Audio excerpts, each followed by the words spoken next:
Tunapoelekea kwenye kilele cha siku ya wanawake duniani, napenda kuchukua fursa hii kuwatakia heri wanawake wote wa Handeni.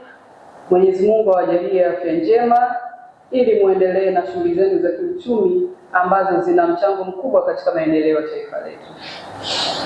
Ndugu zangu wanawake, kauli mbiu ya mwaka huu inasema haki na usawa kwa wanawake na wasichana, msingi jumuishi kufikia dira 2050.